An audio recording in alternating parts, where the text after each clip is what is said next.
السلام عليكم شباب، معكم نزيم من نتحدث. واليوم آخر نهار من Gamescom. يعني مرقوا 3 أيام صعبين علينا كلنا، بس جبنا لكم من أحلى مقالات وأحلى انترفيوات وأحلى مقابلات مع مارك لاميا من Call of Duty Black Ops. عنا ديدور لايف اليوم، وبس هلا رح نفرجيكم مقابلة كمان مع الليد ديفلوبر تبع Hitman Absolution. عم بيخبركم كيف Agent 47 راجع بقوة ومش ناوي يترك حدا قدامه. So first of all, thank you for having us. Can you introduce yourself to those who don't really know you? Yeah, my name is Tore Blystad. I'm the game director of Hitman Absolution. All right. So as a game director, you basically are in charge of the entire team from multiplayer to single player. Yeah, well, basically, yeah, everything that goes on in the team, I will have some kind of relation to. All right. So why did you pick right now to go back to Hitman to kind of? I mean, it's kind of reviving. It's been like almost like 4 years. Well, yeah, it's been 6 years since the last Hitman game, and the reason for bringing him back now is that we basically, for us, he never went away. After Hitman Blood Money, which was the 4th game in the series that came out in 2006, we actually went back and said, okay, we're at a stage now where the technology cannot really do what we wanted to do anymore, because we basically spent the same game engine on the 4 first games of the series, and it was getting really difficult to create the games because the tools were getting so old. Sure. So we were allowed by the management to create brand new technology for this game, and with a game like Hitman, it's a really complex task, especially when it comes to the artificial intelligence or the AI within the game, and of course also the visual aspects and making everything fit. Yeah, exactly. It is a quite complex feature set, so we were looking at other engines on the market and seeing if there was something that fulfilled our criteria, but it was difficult to find something that really fit with this game, and we would have to rewrite so much of the code that we would just basically start from scratch. There's not really anything that is fully immersive, as in for dark and stealthy action. I mean, other than Assassin's Creed, there's nothing else, and I don't think it will look good with the colors of Assassin's Creed. It will be a bit too lively, right? So you ended up doing the whole. Yeah, so we've been working on the technology for a long time, and then we've been making the game when yes. Yeah. So that's why he's coming back now when it's finally finished. Finally, you're going for the whole.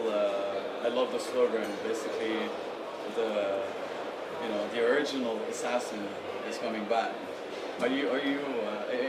It might sound kind of tricky, but are you doing that because there's been so many assassin-themed games that passed along the years? Yeah, basically, Hitman games have been around for a long time. The first Hitman game came out in 2000, and it was then the first real, you can say, assassin game that was made. So, bringing back 47 now in 2012. It's been a really long time, and many people might not even know that there was a Hitman game previously, which is why we then took this catchphrase calling it the original assassin. So people will think, okay, so this is the original. And if they then go to the net and try to search for it, they can find out, oh, actually there is a lot of games there, and there is a lot of backstory that they can get into, or understanding what the franchise is all about, because it's tough to be away for so many years and trying to, you can say, revive this franchise and making sure people who are new to the game understands what it's all about. Yeah, basically the newcomers. Yes. Yeah. So, contract. Yes. All right. The idea is just beautiful, but I've noticed that this is how the industry has been going to right now. I mean, from what I realize, by seeing how the industry is going, it started with Dark Souls. The whole, getting to someone else's games and taking over. What influenced you, to do contracts instead of going for? Is it because a normal team deathmatch multiplayer style wouldn't work? Yeah, basically we were thinking about how to do any kind of multiplayer for Hitman, and we were working in IO Interactive. We've also been making Kane and Lynch, which is a which is a game that has a very Right? both of them, and they have Kenny Lynch have a quite interesting multiplayer that is quite unique for the franchise. So we had some expertise, you could say, in the company to do multiplayer. But looking at Hitman, it's a difficult game to make multiplayer for because it's so much about your experience and the freedom of choice that you have to approach the level in any way that you see fit. So we were kind of thinking quite a lot about it, and then someone was coming up with this idea based on what the community was doing with the old Hitman games, because they played the old Hitman games for so many years and they wanted to do something new, so they changed the targets by themselves and say, instead of killing this guy over here, I'm going to kill that guy. How about recoding the game? No, just by imagining it, and then they would take this idea and they would send it to their friends and say, can you do this as well? We say, wow, that sounds very interesting, because that's what the game is all about. It's about when you select another target within a level, the whole game changes, because now you don't have to go over here, you have to take care of this guy, and there's all these different ways that you can go about it and be creative about it. Right. So is the engine also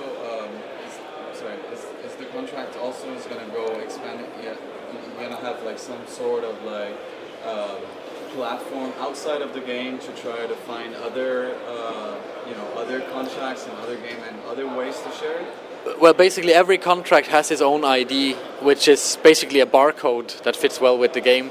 Sure. And you can take this barcode, you can share it with your friends in other forums than within the game itself. But we're looking into how we can easily make you share, you can say, your contracts across different platforms, because of course when people are so mobile and moving around and using so many different social media, it would be natural to try and it's use. Also because that's why I wanted to ask you, because most games nowadays are starting to go always like have a kind of a companion app, on a phone for a mobile app. So that's why I was wondering if you guys are maybe aiming to do something like that, but I guess it's something that you might hear about later. But I mean, in theory, you could take this the number string that is your contract and send it out on Twitter. Just tweet the number, and people will take this and just punch it into Absolution, and you will find the contract in question. So, all right. Well, anything else you want to share to our Middle Eastern fans? Well, we're excited to have the Middle Eastern fans playing our game, and we're looking forward to seeing some really cool contracts coming from you guys. All right.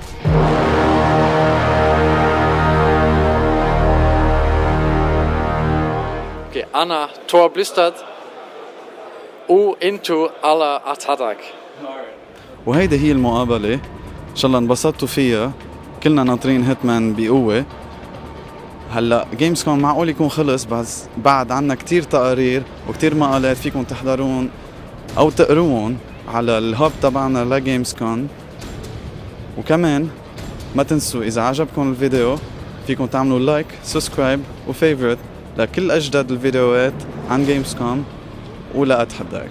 ما تنسوا تلحقونا على فيسبوك، على تويتر، وطبعا على الموقع @حداك.com.